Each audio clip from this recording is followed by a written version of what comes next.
দুর্নীতি দমন কমিশন এবং জাতীয় মানবাধিকার কমিশনের মতো স্বাধীন রাষ্ট্রীয় প্রতিষ্ঠানগুলো অনেকটাই অকার্যকর হয়ে পড়েছে।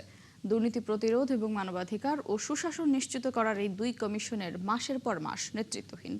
অংশীজনরা বলছেন এর ফলে জবাবদিহিতামূলক শাসন ব্যবস্থা গড়ে তোলা চ্যালেঞ্জের মুখে। শাহনাজ শারমিনের প্রতিবেদন। অন্তর্বর্তী সরকার সময় জারি করা অধ্যাদেশ রহিত করার প্রতিবাদ জানিয়ে জাতীয় মানবাধিকার কমিশনের চেয়ারম্যান ও কমিশনাররা পদত্যাগ করেন 13 এপ্রিল। আবার মার্চের 3 তারিখ দায়িত্ব ছেড়ে দেন দুর্নীতি দমন কমিশনের চেয়ারম্যান ও 2 কমিশনারও। মানবাধিকার কমিশনের জন্য নতুন আইন প্রণয়ন করার পথে সরকার, জানিয়ে শুরু হয়েছে বিতর্ক।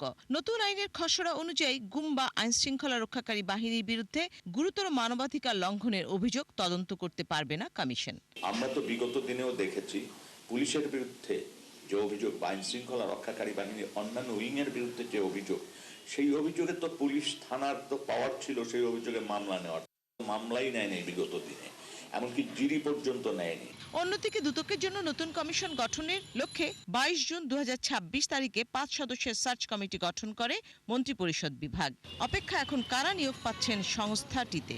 দুদক নামক যে প্রতিষ্ঠানটি, সেটি গঠনের ক্ষেত্রে এখন পর্যন্ত যেই বলবো যে অনিশ্চয়তা, সেটারও আমরা জবাব দিক থেকে যেরকম পাচ্ছি না। কোনো অবস্থায় মনে করি না যে সরকার তার নীতির সাথে, তার ঘোষণার সাথে, তার অঙ্গীকারের সাথে সামঞ্জস্যপূর্ণভাবে করছে না। কেন করছে না সেই প্রশ্নের জবাব সরকার দিতে পারবে, কিন্তু আমরা মনে করি যে এই পদ থেকে সরে এসে এই কমিশনটিকে স্বাধীনভাবে কাজ করার মতো পরিবেশ যেন সৃষ্টি করা হয়। আইন অনুযায়ী চেয়ারম্যান ও কমিশনারদের আনুষ্ঠানিক অনুমোদন ছাড়া কোনো নতুন অনুসন্ধান শুরু, মামলা দায়ের বা চার্জশিট জমা দেওয়া যাবে না।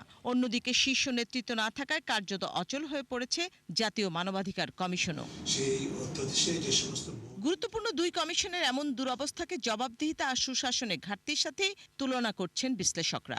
এই যে প্রতিষ্ঠানগুলোকে অকার্যকর করে রাখা বা এই সংশ্লিষ্ট অধ্যাদেশগুলোকে হয় বাতিল করা অথবা যে স্থগিত রাখা, অর্থাৎ একটি জবাবদিহিমূলক গণতান্ত্রিক শাসন ব্যবস্থা বাংলাদেশে প্রতিষ্ঠিত হোক, পুনঃপ্রতিষ্ঠিত হোক, সেটি বর্তমান সরকার চায় কিনা সেই প্রশ্নটা এখন জোরালোভাবে উঠে আসছে।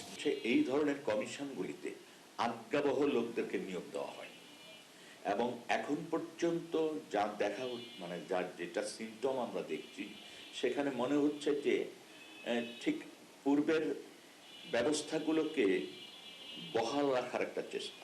দুদকে নিয়োগ দেওয়া সার্চ কমিটির কাছে বিজ্ঞপ্তির পর চেয়ারম্যান ও কমিশনার পদে 40 জন জীবন বৃত্তান্ত জমা দিয়েছেন। আর আইনি সংস্কারে মার প্যাচে জাতীয় মানবাধিকার কমিশন। রাষ্ট্রীয় তদারকি প্রতিষ্ঠানগুলো ভেঙে পড়লে বা অকার্যকর হয়ে উঠলে শেষ পর্যন্ত সাধারণ জনগণের অধিকারই ক্ষুণ্ণ হয়।